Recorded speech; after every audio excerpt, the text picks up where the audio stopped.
Shalom, j'espère que vous allez très bien. Je bénis le Seigneur pour ce moment. Que la paix du Seigneur soit à votre partage. Aujourd'hui, j'aimerais que nous puissions parler sur un thème par lequel le Seigneur veut parler à quelqu'un et édifier quelqu'un. Ce thème, je l'intitule « Ton corps est précieux aux yeux de Dieu.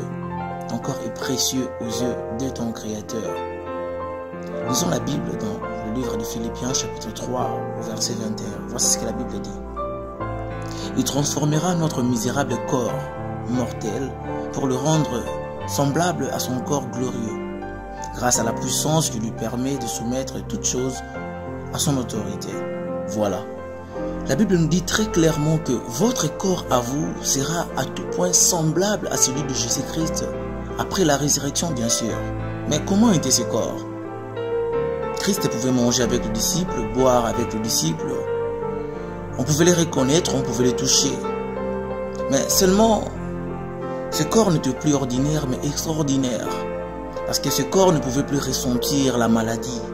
Ce corps ne pouvait plus ressentir la faiblesse. Ce corps ne pouvait plus aussi ressentir la mort. C'était un corps rajeuni qui ne pouvait même plus vieillir. Et la Bible nous confirme que nous autres, enfants de Dieu, chrétiens, nos corps seront aussi semblables à celui de Jésus-Christ après la résurrection. Quel avantage!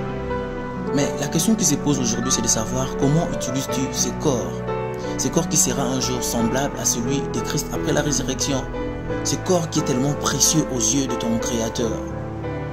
Le mets-tu au profit de ton Créateur ou au profit de ce monde qui est éphémère?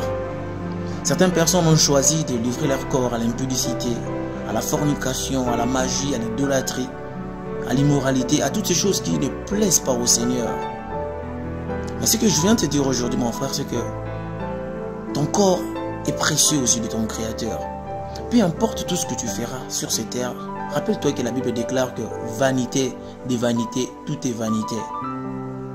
Ton corps est tellement précieux aux yeux de ton Créateur. L'Éternel te demandera un jour, je t'ai donné un bon corps, je t'ai donné une beauté, une belle taille, mais qu'as-tu fait de ce corps? Comment as-tu utilisé les potentialités que je mets en toi? Tu manqueras peut-être des réponses à donner à ton Créateur.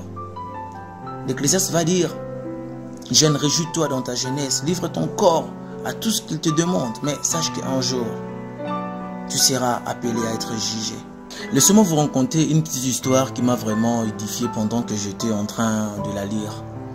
En 1684, Robert Bailly a été impliqué dans un complot d'assassinat contre le roi Charles II d'Angleterre. Lui pourtant qui était innocent, il a été arrêté et on l'a appris qu'il devrait mourir. Mais sa mort ne serait pas une mort ordinaire comme les autres. On vient lui dire que on va te tuer en te suspendant et ton corps sera coupé en morceaux. Et en plus de cela, on va suspendre ta tête et le membre de ton corps sur un pont dans un coin de la ville. Ce que je mémoire, ce qui m'a vraiment attiré dans cette histoire, c'est la réaction de Robert Bailly face à ses persécuteurs ou encore face à la mort. Il va dire, je n'ai pas peur de la mort parce que je suis citoyen du royaume. Peu importe ce que vous voudrez faire de mon corps, et même si vous choisirez de le couper en morceaux, je sais que bientôt là, dans l'au-delà, je serai revêtu d'un corps rayonnant, un corps glorieux semblable à celui de Christ après la résurrection. Quelle assurance face à la mort, parce qu'il savait que son corps était précieux aux yeux de Dieu. Il marchait dans la crainte de Dieu et surtout, il avait été accusé innocemment. Il va aller encore plus loin jusqu'à dire, même si je perdais toutes les parties de mon corps sur cette terre, je sais que bientôt là, ils seront merveilleusement regroupés en un corps glorieux pour ressembler à celui qui m'attend dans l'au-delà. Oh, c'est grave de voir quelqu'un parler de cette manière. Parce qu'il était tellement sûr et convaincu de son salut. Il savait que sa joie dans le royaume des cieux ne dépendait pas de la forme de son corps étant sur terre. Par là, j'aimerais ouvrir une parenthèse pour essayer de t'encourager, toi mon frère, ma soeur, qui me suit en ce moment, qui te sont peut-être culpabilisés ou découragés à cause d'un certain défaut ou une infirmité que tu as rencontré dans la vie. Tu voulais peut-être avoir 2 mains, 2 pieds comme les autres, mais tu n'as pas eu cette chance de l'avoir. Et peut-être tu es aussi né avec toute partie de ton corps, mais à cause d'une circonstance de la vie, à cause d'un problème, à cause de quelque chose qui t'est arrivé, tu as perdu un membre de ton corps. Laisse-moi te dire, ce qui compte pour le Seigneur, c'est que ton âme soit sauvée. Si seulement ton âme est sauvée aujourd'hui, sache que le Seigneur te remettra tout ce que tu as perdu dans l'au-delà et tu seras un homme glorieux, un homme heureux dans le royaume des cieux. Ton corps est précieux aux yeux de Dieu. Peu importe ta forme, peu importe ce que les hommes disent de toi, peu importe ce que tu te dis de toi-même, peu importe ce que même tu ressens, je voudrais t'annoncer que le Seigneur ne te voit pas tel que toi tu te vois. Le Seigneur ne te considère pas tel que les hommes te considèrent. Tu as de la valeur aux yeux de Dieu. Ton corps est précieux aux yeux de l'Éternel. Alors prends courage et relève-toi. Et toi mon ami qui as eu cette grâce de la part de Dieu d'avoir toutes tes parties de corps avec toi. Tu as 2 jambes, tu as 2 mains, tu as tout avec toi au complet. Tu as peut-être rencontré aussi des accidents ou des problèmes, mais le Seigneur t'a épargné quand même. Tu as un corps complet, tu es beau, belle de figure, une belle taille. Et il ne se passe pas peut-être une journée sans que les gens te disent que tu es beau, tu es belle. Crois-tu que c'est en vain que le Seigneur t'a donné cette taille ou cette beauté? Crois-tu que c'est en vain que le Seigneur t'a donné ce corps? Sais-tu combien de personnes auraient bien voulu avoir 2 jambes comme toi ou 2 mains comme toi? Comment utilises-tu ce corps que Dieu t'a donné? Comment utilises-tu cette beauté que le Seigneur t'a donnée? Je ne suis pas là pour te condamner. Je ne suis même pas venu pour te culpabiliser ou te décourager. Mais seulement te rappeler une chose.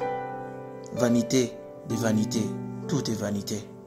Combien sur cette terre ont livré leur corps au plaisir de ce monde, en se livrant à la fornication, à la pornographie, à l'immoralité, à l'impudicité.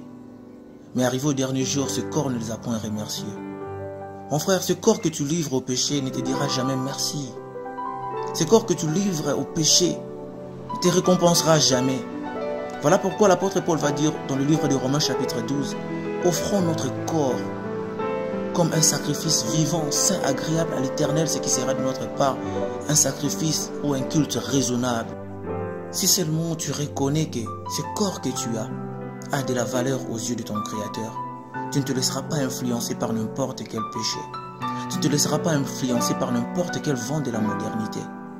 Tu ne laisseras même pas ce corps être vêtu de n'importe quel habillement parce que tu voudras ressembler à Christ.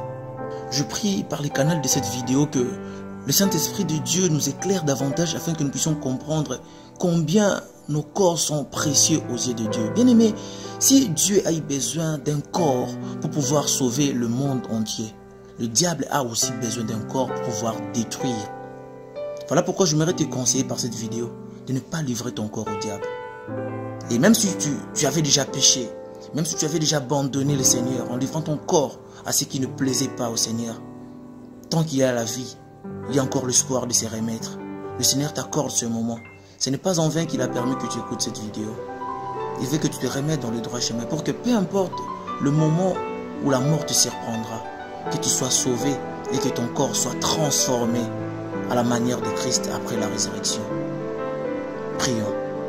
Seigneur, nous te rendons grâce de ce que tu nous aimes et tu nous rassures en nous promettant que il y a un corps merveilleux qui nous est réservé après la mort. Ce corps qui sera totalement identique à celui de Christ après la résurrection. Nous voulons aujourd'hui que tu nous éclaires davantage afin que nous puissions marcher comme les enfants de la lumière, pour que durant notre parcours sur terre, que nous puissions faire ce que tu veux, ô Père, que nous puissions marcher selon ta volonté, pour que quand le moment viendra pour nous de nous présenter devant toi, que nous puissions bénéficier de ce corps merveilleux qui nous attend dans le royaume des cieux. Merci de relever mon frère et merci de relever ma sœur. Nous croyons que cette vidéo va encore bénir de peuples, va encore bénir de générations. Que la gloire te revienne aujourd'hui et à jamais. Dans le nom de Jésus-Christ, nous avons ainsi prié. Amen.